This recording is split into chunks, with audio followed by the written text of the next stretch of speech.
Baiklah, Assalamualaikum warahmatullahi wabarakatuh. Waalaikumsalam warahmatullahi wabarakatuh.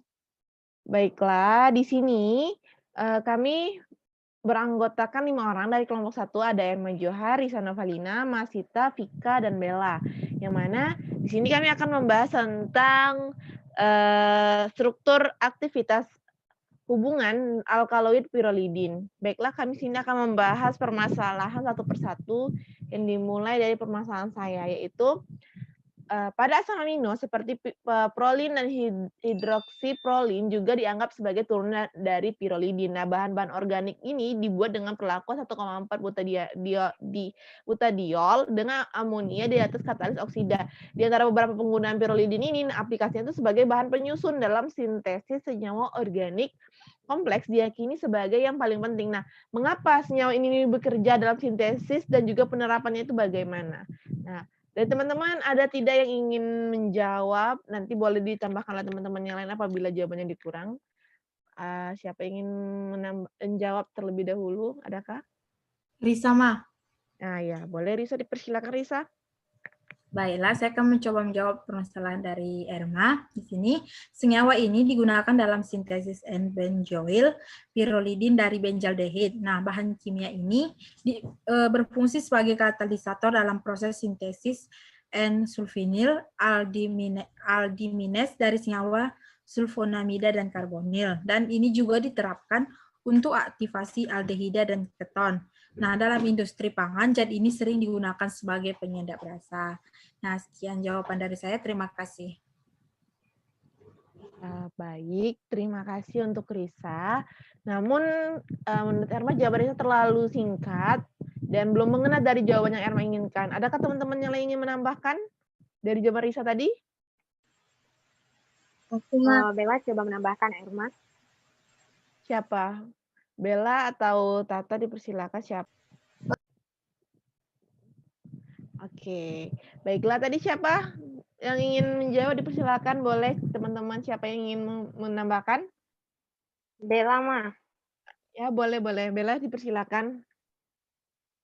Saya ingin menambahkan jawaban dari Risa tadi.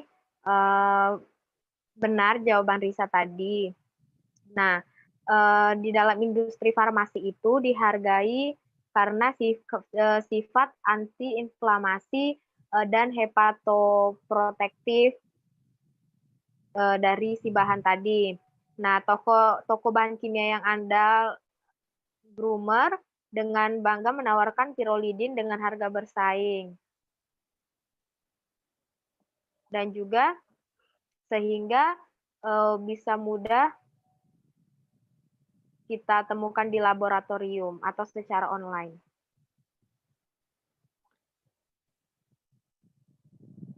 Oke, baik. Nah, ya memang benar sekali tadi jawaban dari teman-teman tadi. Ya, memang sebenarnya memang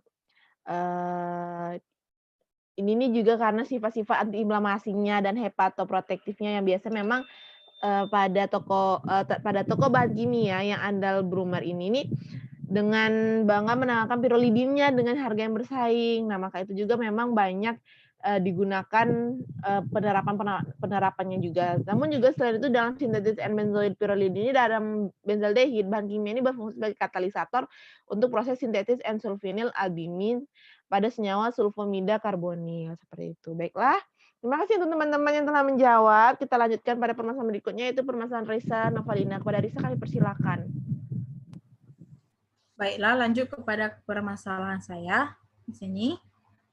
Mengapa pada pembentukan alkaloid hanya melibatkan reaksi-reaksi sekunder saja? Nah, apakah pada reaksi primer alkaloid dapat terbentuk? Nah, kepada teman-teman yang ingin menjawab permasalahan saya persilakan. Erma ingin coba menjawab. Risa. Ya, silakan, Ma. Nah, jadi memang menurut saya itu dia bisa terbentuk seperti referensi yang ada pernah saya baca sebelumnya itu memang reaksi primer dari alkaloid merupakan reaksi kondensasi antara dua unit beta aritelenina dan tidak tidak lain adalah reaksi kondensasi manis, yang mana menurut reaksi ini sebenarnya memang suatu aldehid berkondensasi dengan suatu amina menghasilkan suatu ikatan karbon nitrogen dalam bentuk imina atau imin, atau juga garam iminium. Nah, diikuti dengan serangan suatu atom karbon nukleofik dalam bentuk suatu enol atau fenol, seperti itu. Terima kasih. Nah, baiklah, terima kasih atas jawabannya. Namun di sini Saudari Erma tidak menjelaskan pembentukan alkaloid itu secara sekunder dan hanya menjelaskan secara primer saja. Nah, bagi teman-teman, apakah ada yang ingin menambahkan jawaban? Kalau ada, saya persilakan. Baiklah, saya akan ingin menambahkan dari jawaban Erma tadi. Nah, kenapa dikatakan itu pembentukan alkaloid itu melibatkan reaksi sekunder juga karena reaksi-reaksi sekunder yang menyebabkan terbentuknya berbagai jenis struktur alkaloid itu salah satu dari reaksi sekunder ini. Yang terpenting adalah reaksi rangkap oksidatif fenol pada posisi orto atau para dari gugus fenol. Nah, reaksi ini berlangsung dengan mekanisme radikal bebas. Nah, reaksi-reaksi sekunder ini lain seperti metilasi dari atom oksigen menghasilkan gugus metoksi dan metilasi nitrogen menghasilkan gugus N-metil maupun oksidasi dari gugus amina. Terima kasih. Baiklah, terima kasih kepada Saudari Erma dan Vika yang sudah menjawab permasalahan saya. Maka di sini dapat saya simpulkan bahwa pembentukan alkohol itu bisa melibatkan reaksi primer dan sekunder. Karena pada reaksi primer itu,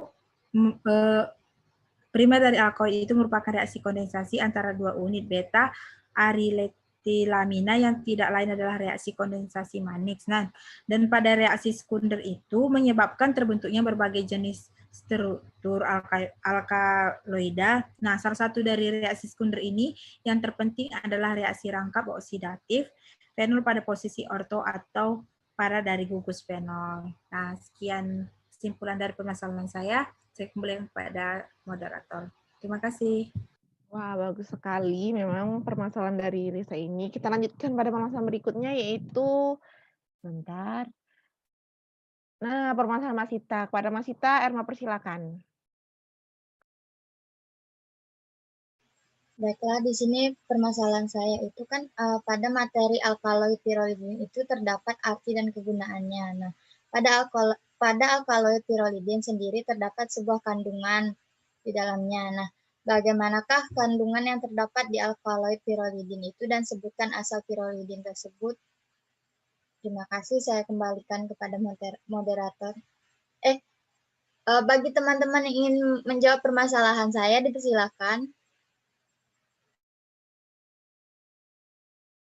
Baik, Bella mencoba menjawab, Masita. Ya, silakan Saudari Bella. Nah, kandungan yang terdapat di alkaloid pirolidin itu asal muasalnya itu kebanyakan alkaloid itu kan bersifat basa. Nah, sifat tersebut itu tergantung pada adanya pasangan elektron yang ada di nitrogen. Nah, jika gugus fungsional yang berdekatan dengan nitrogen itu bersifat melepaskan elektron, maka kebasan alkaloid tadi menyebabkan senyawa tersebut sangat mudah mengalami dekomposisi, terutama oleh panas dan sinar dengan adanya bantuan oksigen.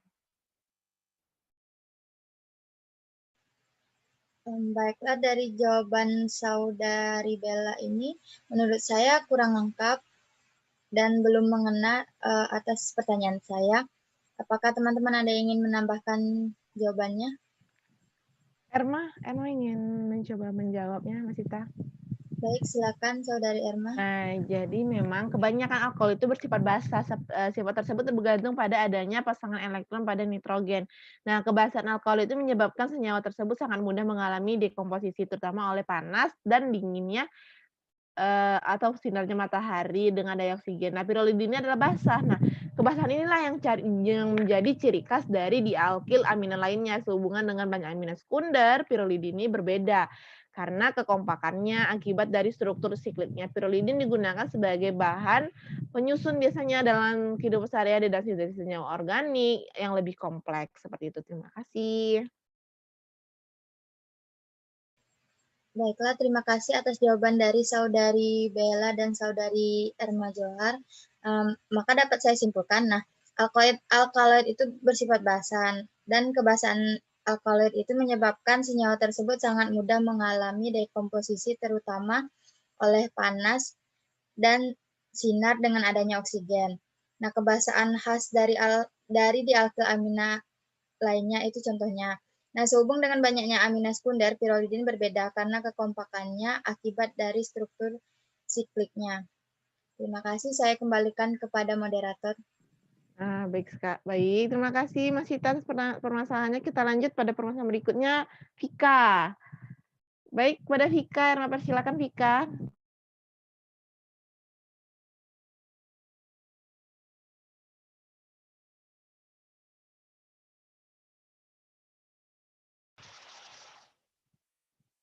Ya, kepada Vika, kami silakan Vika. Baiklah, di sini permasalahan saya yaitu pada dijelaskan di blog saya itu dikatakan hubungan struktur dan aktivitas mempengaruhi daya racun dari senyawa nikotin. Dalam hal ini, isomer optik dari strukturnya menunjukkan perbedaan aktivitas.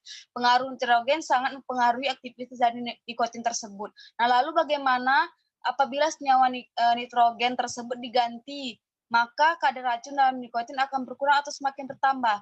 Jelaskan. Bagi teman-teman yang ingin menjawab permasalahan saya, dipersilahkan. Baiklah, saya akan mencoba menjawab pertanyaan dari Saudari Vika. Nah, nikotin adalah salah satu senyawa alkaloid dengan rumus molekul C10H14N2. Nah, apabila nitrogennya diganti akan berpengaruh pada fungsinya, karena apabila senyawa tersebut kehilangan gugus nitrogennya, maka senyawa tersebut bukan lagi nikotin. Tetapi senyawa alkaloid lainnya, maka fungsinya akan berubah sesuai dengan strukturnya. Terima kasih, saya kembalikan kepada Saudari Vika. Baik. Nah, di sini saya ingin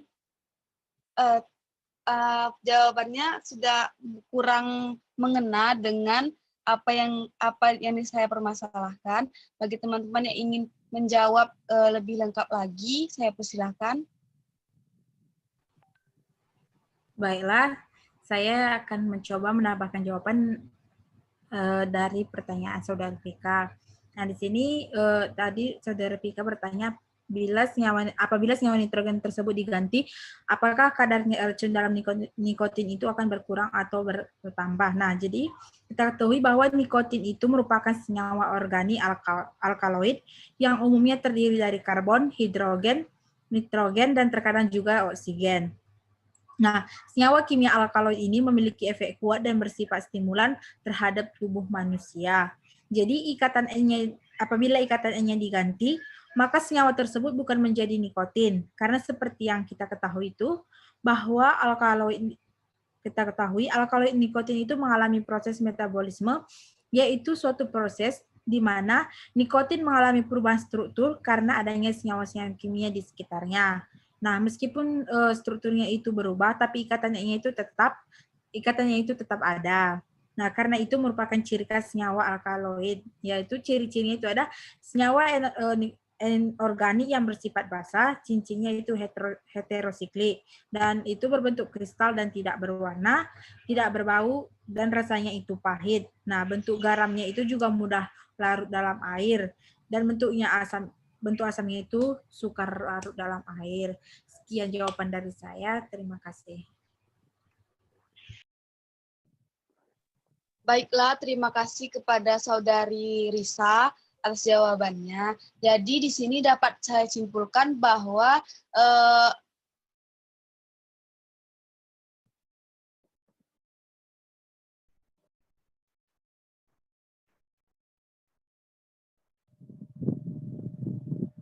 senyawa organik alkaloid yang umumnya terdiri dari karbon, hidrogen, nitrogen, dan terkadang juga oksigen. Nah, senyawa kimia alkaloid ini memiliki efek kuat dan bersifat stimulan terhadap tubuh manusia. Nah, jadi jika ikatan N-nya itu diganti, maka senyawa tersebut bukan menjadi nikotin karena seperti yang kita ketahui alkaloid nikotin ini mengalami proses metabolisme, yaitu suatu proses di mana nikotin mengalami perubahan struktur karena adanya senyawa-senyawa kimia di sekitarnya. Meskipun strukturnya itu berubah, tapi ikatan N-nya tetap ada. Karena itu,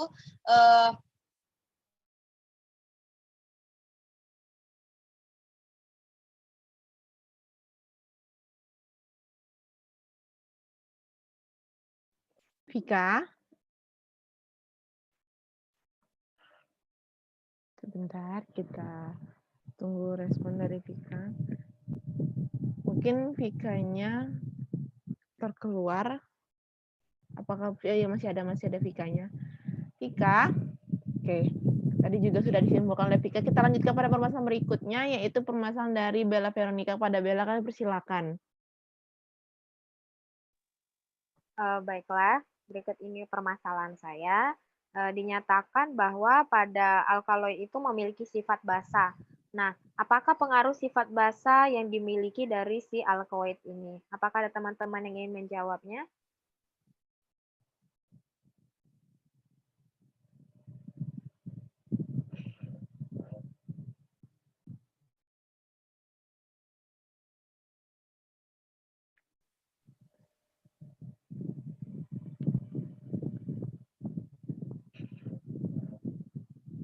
Baiklah, dipersilakan pada teman-teman yang ingin menjawab. baiklah, di sini saya ingin menjawab permasalahan dari saudari Bella. Nah, kebasaan alkaloid ini menyebabkan senyawa tersebut sangat mudah mengalami dekomposisi, terutama oleh panas dan sinar dengan adanya oksigen. Hasil dari reaksi ini sering berupa N-oksida. Terima kasih. Baik, terima kasih kepada saudari Vika. Namun di sini saya belum puas terhadap jawaban dari saudari Vika karena Vika belum menjelaskan secara rinci bagaimana pengaruh dari sifat basa yang dimiliki alkaloid ini sendiri. Nah, adakah teman-teman yang ingin menambahkan lagi? Baiklah, saya akan mencoba menambahkan. Nah, di sini saya setuju dengan jawaban dari saudari Vika yang mana kebasaan alkaloid itu menyebabkan senyawa tersebut sangat mudah mengalami dekomposisi, terutama oleh panas dan sinar dengan adanya oksigen. Nah, hasil dari reaksi ini sering berupa N-oksida. Dekomposisi alkaloid selama atau setelah isolasi dapat menimbulkan berbagai persoalan jika penyimpanan berlangsung dalam waktu yang lama. Pembentukan garam dengan senyawa organik atau tartarat, sitrat, atau anorganik, asam hidroklorida atau sulfat, sering mencegah dekomposisi. Nah, itulah sebabnya dalam perdagangan alkaloid lazim berada dalam bentuk garamnya. Terima kasih.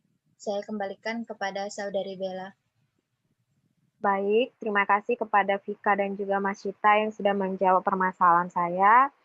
Berarti dapat disimpulkan bahwa pengaruh basa yang dimiliki alkaloid ini menyebabkan senyawa ini jadi mudah mengalami dekomposisi, terutama oleh panas dan juga sinar dengan adanya oksigen. Nah, hasil reaksinya itu biasanya berupa N-oksida. Nah, dekomposisi alkaloid selama atau setelah isolasi dapat menimbulkan berbagai persoalan jika penyimpanan berlangsung dalam waktu yang cukup lama. Dan biasanya dalam perdagangan alkaloid lazim berada dalam bentuk garamnya. Saya kembalikan ke moderator. Oke, baiklah. Terima kasih untuk teman-teman tadi yang telah memberikan permasalahan dan telah dijawab dengan sebaik mungkin. Oke, terima kasih untuk teman-teman semua. Oke, untuk diskusi kita terkait tentang alkali pirulidin saya akhiri. Wabillahi taufiq wal hidayah. Assalamualaikum warahmatullahi wabarakatuh. Assalamualaikum warahmatullahi wabarakatuh.